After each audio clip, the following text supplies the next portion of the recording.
est-ce que après un rapport, c'est normal si j'ai pas du tout envie qu'on me colle, j'ai envie de rester dans mon coin, j'ai pas envie de faire des Ouais. câlins, de dire des choses gentilles, etc. C'est naturellement, c'est assez naturel comme réaction, mais c'est pas obligé comme réaction. Je m'explique là-dessus. En fait, après un orgasme, un peu comme après des séances de sport, on n'a pas tous le même état. Il y a certaines personnes, ah, on te voit beaucoup mieux.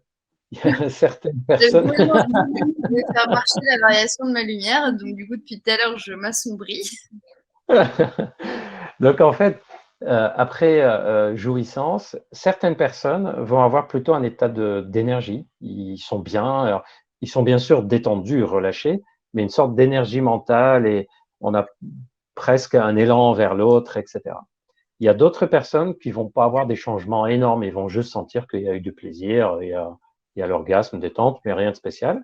Et il y a encore d'autres personnes qui vont avoir une énergie un peu négative, à tel point que chez certains hommes, on a décrit ce qu'on appelle le syndrome post-éjaculatoire, où après l'éjaculation, ils peuvent rentrer dans un état pouvant aller chez certains hommes jusqu'à limite coup de blues. Envie d'être seul, pas envie de parler, des idées même négatives, ce qui est assez étrange après un orgasme. C'est une problématique qu'on ne comprend pas très bien encore de nos jours. Et donc, on peut avoir ça à minima, c'est-à-dire après un orgasme, plutôt l'envie d'être comme si on était vidé et que on est bien, mais en même temps, on a envie d'être tranquille. Il y a un mélange des deux. Donc, ça peut arriver. Il faut distinguer ça du fait que on a des rapports sexuels et qu'on a eu le rapport sexuel juste parce qu'on avait envie de sexe. Et une fois qu'on a eu envie de sexe, en fait, la personne ne nous intéressait pas plus que ça, ni avant ni après le rapport sexuel. Ça, je distingue ce moment-là. Il y a beaucoup d'hommes qui disent, ah, moi, une fois que j'ai fini de faire l'amour, j'ai pas envie de parler, etc. Et quand on les interroge, on se rend compte qu'avant de faire l'amour, ce qui les intéressait le plus, c'était le sexe et pas la personne. Donc, c'est assez logique qu'une fois que le sexe est terminé, qu'on n'ait pas envie de faire plus.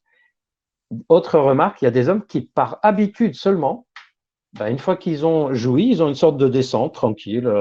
On est bien, tout va bien et on a envie d'être tranquille. Et ils pensent que c'est comme ça, on ne peut pas le changer. Mais ils se rendent compte que pour leur partenaire, c'est pas cool. C'est pas agréable pour l'autre de dire ben, on a fini et c'est comme allez, on a éteint les lumières, il n'y a plus personne.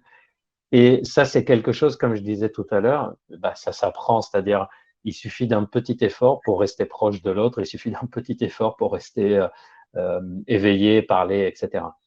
Si on est incapable de faire ce type d'effort, c'est-à-dire si on a l'impression qu'on est trop bien après l'orgasme, on n'a qu'une envie, c'est de s'endormir, et on se dit c'est pas cool pour l'autre. Si on est incapable de résister un minimum, ne serait-ce que pour donner l'impression à l'autre que bien, on est là, quoi, on est ensemble et qu'on passe encore un bon moment. Si vraiment on n'a aucun moyen de résister à ça, c'est là où on peut suspecter qu'on ait ce qu'on appelle le syndrome post-éjaculatoire avec ce que les Américains appellent le bad trip après l'éjaculation. D'ailleurs, c'est des hommes qui peuvent finir par espacer leur rapport sexuel parce qu'ils sentent qu'après chaque rapport sexuel, ils traversent une sale période, un sale moment, quoi. Sinon, dans la majorité des cas, soyons honnêtes, c'est juste que biologiquement, on a une belle descente, qu'on a envie d'en profiter. Je rappelle que quand on a un orgasme, c'est un sacré shoot. C'est comme si on s'est pris antidépresseurs, morphine et décontracturants en même temps. Bon, on a envie de se détendre. Et c'est simplement ça. Et il suffit juste de faire un petit effort pour continuer de rester, de passer un bon moment avec l'autre. Vous imaginez si on a été manger avec quelqu'un qu'on aime ou avec qui on a envie de manger, même si on l'aime pas. Et une fois que nous, on a fini de manger, ben, c'est tout, on se lève et on se barre, et puis on le laisse terminer ou on laisse finir son dessert seul. Ça n'a pas de sens. Même si on est bien repu, on reste avec l'autre parce que le but était pas seulement de manger, le but était de passer un bon moment. Ben, c'est à peu près la même chose qu'il faut retenir pour le côté j'ai besoin d'être tranquille après le sexe. Imagine que c'est un repas, est-ce que tu ferais la même chose? En gros, c'est ça. Alors, on se réveille. Hein. Voilà. Ok. Et effectivement, la période réfractaire peut changer, je vois la question, en 3 Ah oui. secondes. La période réfractaire, c'est-à-dire la phase après avoir éjaculé et avant d'avoir de nouveau une vraie envie, une vraie excitation, et donc Mhm. une érection. Cette phase réfractaire est très variable d'un homme à un autre, de façon naturelle. Elle peut être de quelques minutes chez certains, de plusieurs jours chez d'autres, de façon naturelle. Mais elle va aussi varier. Avec l'âge, elle augmente. Avec l'état de forme physique, elle augmente. Avec l'état de stress, elle augmente. Et elle peut varier d'une période de vie à une autre. Par exemple, des fois en vacances, elle est plus courte que quand on est dans la vie où on court tout le temps.